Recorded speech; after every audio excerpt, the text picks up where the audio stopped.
Welcome, my dear viewer, to Dr. Paul Kibicho, PhD, QB, HSC YouTube channel. I have decided to come to this particular forum to discuss a few things pertaining to what we call leadership. And my area of concentration today will be in what we call structured leadership. We are living in a times whereby people think that those in leadership are not conscious of the problems that people go through. Those people being led out there, they have this notion that once people enter into leadership positions, their feelings and their thinking gets lost in the atmosphere, and therefore factoring in their feelings becomes secondary. And in a situation where people have been given the mandate, you have been given the mandate by the constitution, all by the structures of leadership to give your input, much is expected of you. Now, the question is, why is it that many times, most of us people, we complain about those people giving us a leadership at their various levels of positions? Please put your phone on mute. So what happens is that majority of us people, we complain a lot. We have issues that we raise pertaining to leadership. But I'll tell you this, sometimes we have what we call, it is good to embrace what we call necessary pain in our leadership, in our leaders, that makes us people to think outside the box. And I've been telling people, like last night, I left studios at midnight, of course, past midnight, and I was talking to people on what we call the life rules, the life rules. I got so many people who gave me a lot of compliments. Others, I received thousands and thousands of emails and texts because I was addressing very, very pertinent issues pertaining to what we call life rules. So one of the things that I want us to look at is that structured leaders, we are going to discuss about structured leaders. A structured leader is an analytical thinker whose strength lies in improvement through what we call procedural changes. Now, when you talk about that the level of excellence depends on what we call procedural changes, we are trying to look at a situation whereby you have been given a responsibility which is far beyond your capacity. Most of us people, we don't own that. As a matter of fact, we complain a lot and we say that the person who is there is not fit for the job, but we do nothing about it. In football, when a player deems or appears not to be very much position oriented, he's either substituted or the coach normally does something very fast because the essence of the coach is to ensure that his club wins. Any leader who has got people that he or she works with must ensure that the people whom he has appointed to work with are equal to the task and will be able to deliver the results as expected. Now, one of the things structural leadership offers is that structural leadership, they do their homework very well. Allow me first of all to dwell on this particular homework. Homework means that before you bring somebody on board to work with you, you have actually been able to see, to aid that this person meets certain threshold, which according to you will be able to deliver the expected objectives as per that particular establishment. So critical thinkers, therefore, they do their homework well before they bring on board those characters and individuals whom they think they have the impetus, the resilience, the analytical skills, they have what we call the tenacity to be able to deliver the expected deliverables. Structured leadership or structural leadership, believe you me, they insist on clear goals. What do clear goals mean? You can tap on my TikTok page. I appreciate those people watching me from wherever they are. Thank you very much. And please give me more likes. I don't have any problem with that. Of course, my fellow friends and contemporaries on YouTube channel, I don't mind you subscribing. So we are saying they insist on clear goals. One of the things that has made our government employees not deliver as expected of them is this aspect that they do not have what we call clear-cut goals and targets. If, for instance, we were to give our government employees, including cabinet ministers, they must have what we call cabinet secretaries. they must have what we call KPIs, the key performance indicators, which will be gauged depending on what we call the goals that we are set, the objectives that we are set. And they should be reviewed periodically. There must be what we call a monitoring and evaluation department that gives the appointing authority the feedback pertaining to those people that have been appointed. So in order for them to be tracked, whether they are on track or they are off the track. If they are not able to meet what we call the expected goals, we have no shortage of labor. So structural leadership insists on clear goals. We need to be asking ourselves whether the people leading us today, they are structured leaders, or they're just but leaders who exist by virtue of legitimate expectations. Structural leadership, they rethink the relationship of structure, strategy, and environment. They rethink the relationship of the structure, strategy, and environment. They rethink. When you hear the word rethink, it therefore means that the idea you had already thought about it, but you want to think about it again so that you may evaluate the position on the ground and decide whether to continue or to bring to an end whatever it is that you're doing, already having realized that the goals will not be met. Structural leadership ensures that they focus on detail and implementation. They focus on details and implementation. Because surely, even those people who run, like our brother here, our very own Ferdinand Omanyala, he has not been competing against the weed. He has other people that he looks upon. Like, I think over the weekend, he was learning in Morocco. I think he was in Morocco, and he was defeated by an American and a South African. He did his personal best at, I think, 10.044 seconds. The first one had 9.93, the second one 9.99. Our very own did the 100 meters at a speed of 10.44 seconds, which is still good. But you see, as far as Kenya is concerned, he's the very best. So we should also, at the back of our mind as structural leaders, to ensure that we have a benchmark that we also evaluate our performance on, so that we can be able to establish what we call the gap. The gap is what exists between the achieved versus the target. So if you have not been able to reach the target, whatever exists between the achieved and the target is what we call the gap. So structural leaders, they normally have what we call, they focus on detail and implementation. They also experiment. They need to know whether whatever they are doing will add value to them or not. And how do you do that? For those people who do not understand, when those manufacturers of millers are making their millers, they do not break all the millers in order for them to know the malleability of that particular miller. They only break a section of the miller and then they generalize. So when you talk about experiment, if it is in leadership position, for instance, you need to ask yourself, where has this individual that I'm giving this job been in the past? How was he? If somebody was actually even dropped off because of what we call underperformance, I don't think that a miracle will be performed on him to come and perform on this particular sector. So a failure is a failure by all definition, shades and color. So, and I have said it in the past, structural leadership evaluates the people that you work with and whether they have the ability, the capacity, the competence, the skill expected to deliver the results. The work of a leader is to get things done by leading others to succeed. That's why you are called a leader. A leader leads. A leader leads. A leader does not lead from backwards. He leads from the front. He does not lead from the rear. He leads from the front. So the work of a leader is to ensure that he gets things done by leading others to success. So the style used depends on the needs of the team. But we need to, for us people to be structural leaders, we need to appreciate that what needs to be done has to be done with expected standards. And as a leader, you must always accept, you must take full responsibility for your staff. You chose them. So once you become a leader, the bulk stops with you. It behoves on you because by the end of the day, you are the appointing authority. You are the one who brought these people on board. So their shortcomings will be a reflection of the kind of leader that you are, because you are the person who had the impetus, the honors of getting those people to come and serve in your particular area. So if those leaders are not, if the people that you have elected and given them those positions are not delivering, the blame will not be on their table.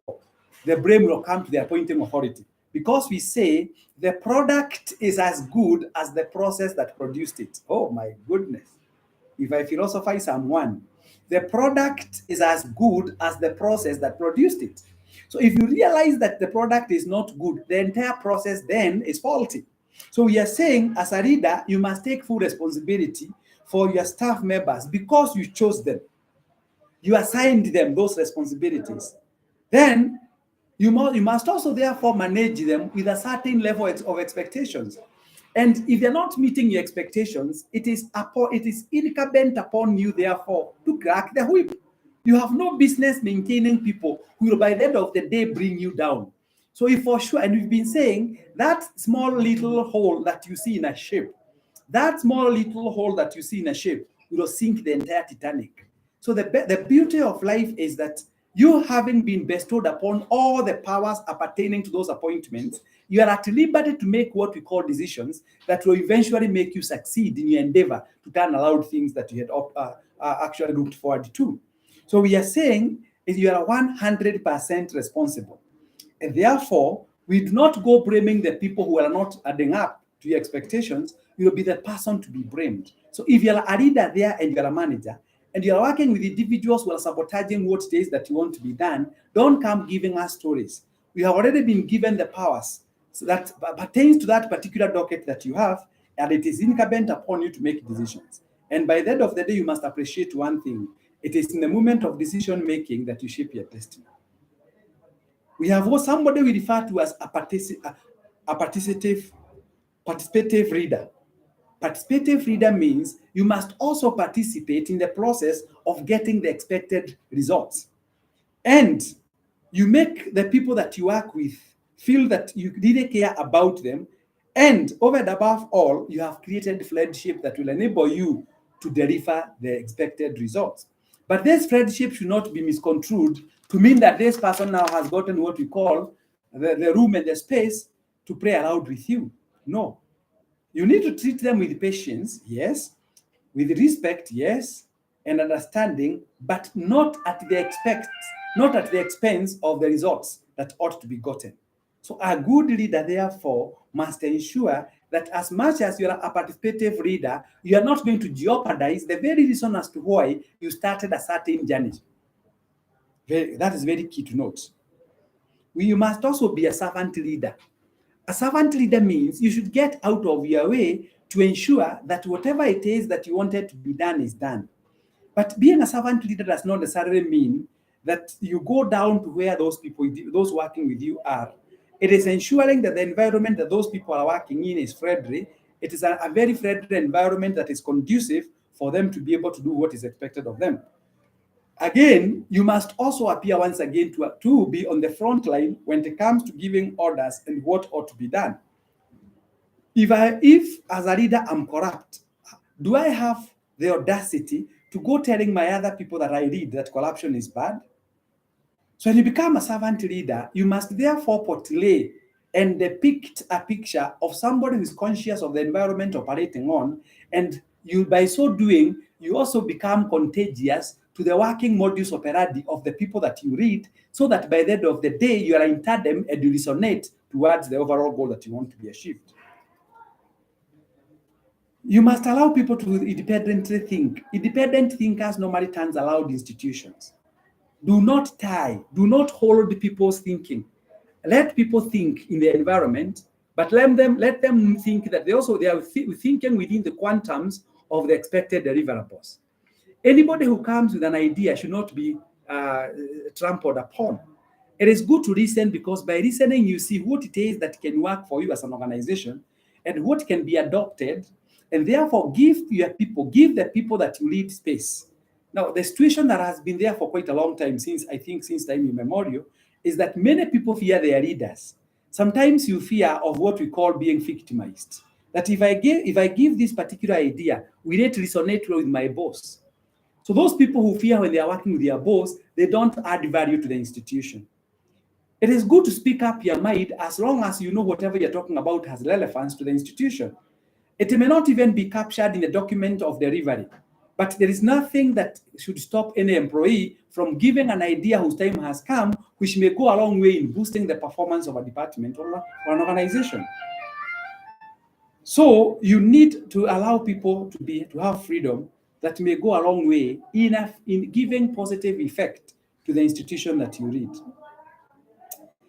Then we need to be transformative and authentic. A transformative reader ensures that they do not just operate on what we call familiar grounds. They operate on ways that are that goes a long way in turning around the fortunes of the institution. So we must ensure that whatever it is that we are doing, we must think big. We must paint a picture of where we want to be. We must have what we call we refer to it as a very, very important point. We must paint the canvas of where we want to be in our minds, all of us, so that every time when we go and we come together, working towards a given goal, it will be reflecting our wishes and even the wishes of those people that you read. And that is my take as far as structured leadership is concerned. Any questions? I can see Mr. Gadufa there. I can see Mungai wa Matunda. Thank you very much. Don Joan, I can see you. Margaret Muruga, I can see you. Thank you very much for watching me. I can see, sorry. Hello, sir. I'm fine. Are you any question that you want me to answer? Washing from Zimmerman, thank you very much. Dan 23100 washing you. Thank you very much. Paul Kamau, thank you for joining me.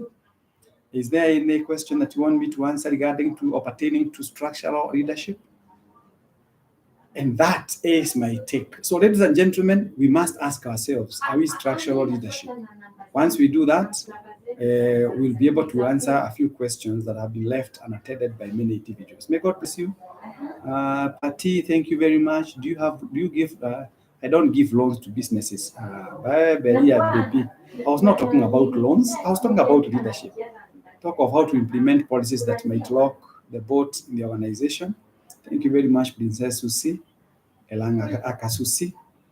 How to implement policies that might lock the boat in the organization.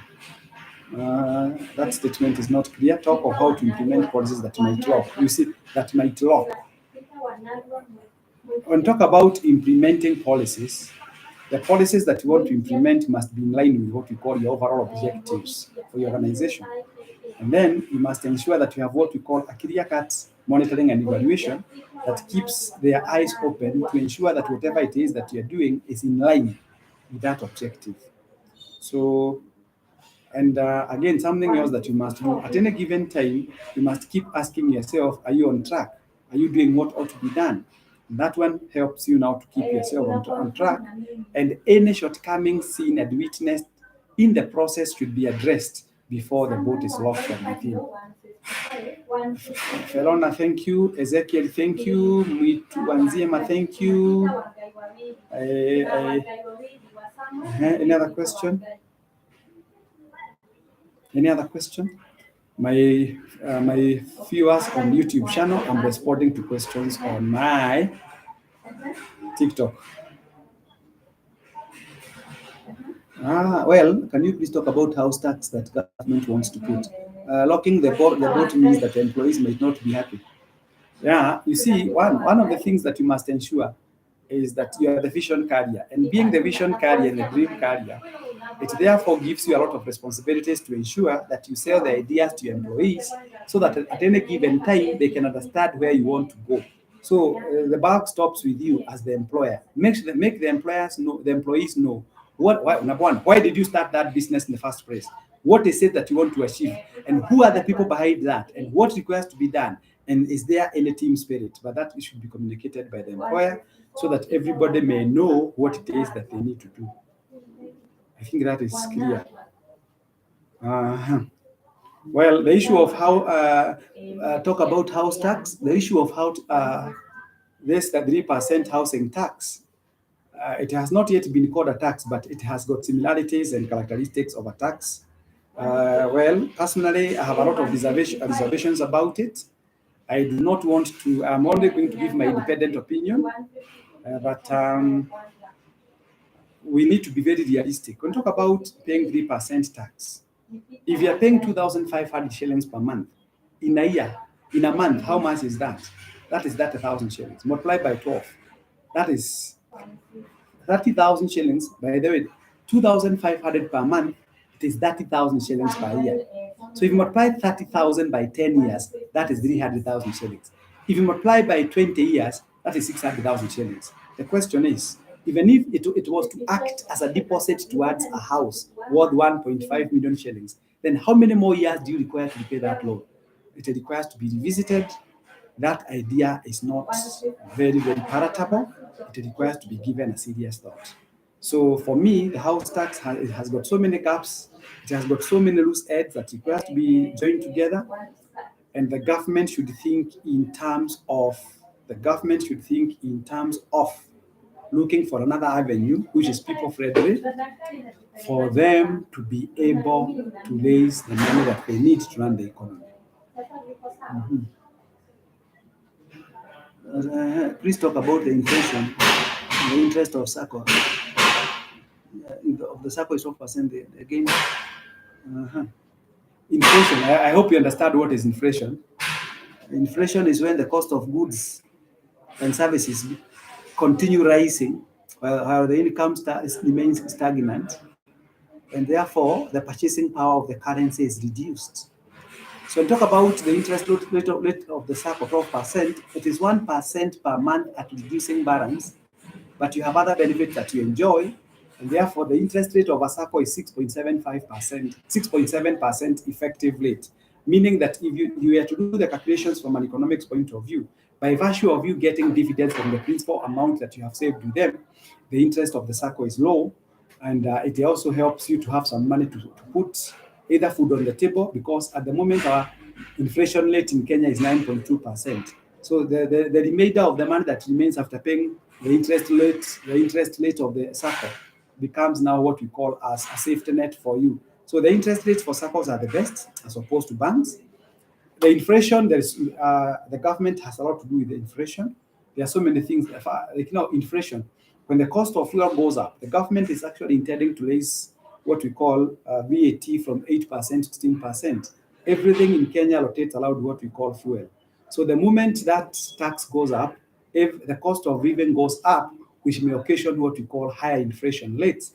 And when higher inflation rates are experienced by citizens, the cost of living goes up and the currency becomes subdued, and in the process, the bargaining power becomes reduced, and therefore we experience what we call effect of inflation. I think that is the time advocated for all of you. Thank you so much, honorable members, for giving me that time. May God bless you. Looking forward to meeting you. Should you be there and you have something that you want to ask me, kindly you can call me on my personal number, and please just call during normal working hours. Like last night, let me talk about this. Last night, you saw some individuals who were calling me when I was live on Inoro FM radio station. Immediately the show was over, they never called me back. These are people referred to as irritants. If they had something to tell me, immediately I left the studios, they could have called me to tell me that information that was so urgent that they were calling me when I was actually on live show. It is very irritating. But let me say this before I wind up. Please, those people watching me, or either on YouTube or on my TikTok page, let us use the TikTok page for the purposes for which it adds value to our lives. We are not interested in nude photos. We are not interested in seeing naked people. We are not interested in getting insults. We are not interested in people giving us. We do not even want to know if you have a very nice kitchen. We don't eat from your kitchen. We also have our kitchens, ugly as they may be. Don't come showing us your kitchen. Don't come showing us your bedroom. Don't come showing us your car. If it's something that can add value to us, for instance, if you show us how to prepare chapatis, we appreciate. If you tell us how to reduce our weight, we'll appreciate. If you tell us how to grow crops, we'll appreciate. If you tell us how to make good baskets, we'll appreciate. But actually, we're coming here remaining nude for who? What business do you have to show us your body? And there is some bodies are very ugly. We are not interested in seeing people's bodies. And I have seen some women doing that. I have absolutely no respect for those people. Remember, when you're doing that, you have your mother, you have your father, you have your son, you have your daughter, you have your friends, you have your pastors, you have your bishops. Why should you go exposing yourself to us? If you want to practice what we call those things, go look for those areas where people do that. But don't come showing us you are arguing morphology and anatomy. We are not interested in that. Me, I treasure those people who give us content that adds value. But bringing us here, your body and what have you, others taking this one as a platform to insult others, that is what we call stupidity of first class, which I detest. I have a lot of allergy for that. Let us use this facility for the purposes that can add value to us. Like now, I've given you this free advice. You have not paid me for telling you this. If you have liked my page, I appreciate. And if you have not liked my page, I don't care. Because by the end of the day, I was not doing it for you to do this. But it is good that we share the platform for the purposes that can add value to us. We are actually behaving, even animals have some decency. I have seen some women here behaving in a manner. Sometimes when you flip through this TikTok page, you find very ugly things taking place. It pains us because our children, some of them, very young children, they are being subjected to unnecessary pornography which is not necessary. Very bad, orgy things, totally barbaric. It's not like, let's be people who are civil. Don't go insulting other people. Others are hacking even people's pages and platforms to solicit funds from individuals. No, God will never bless you for that. Use your brains, make your money, be genuine, be a genuine person, be a civil person. Don't use the platform of YouTube or what we call TikTok to show us some ugly things. We are not interested. Very ugly, very ungodly, very foolish, very demonic. It is not light. I actually call upon our brothers, and I have no problem with our brothers, although some of them may fall victim. Ladies have been hit hard. You find a lady waking up in the morning exposed and doing some ugly things. That is not light. May God help us to change that attitude. It is it is very disappointing. It is very, very disgusting, totally disgusting. It is very, very embarrassing that you find a woman staying naked, showing us her ugly genitalia. We are not interested in that. And I have said it on my official YouTube channel, and my official TikTok page. Let us be men and women of decency. You have never heard me say bad things. You have never, not because I'm a professor or a doctor or a lawyer, no, but because we must behave like human beings. We must behave like mature men and women. And it is not right when you see a 25-year-old lady coming, trying here to do a very ugly thing. It's not like, anyway, let me stop it at that. May God bless you all. It was my pleasure talking to you. Shalom.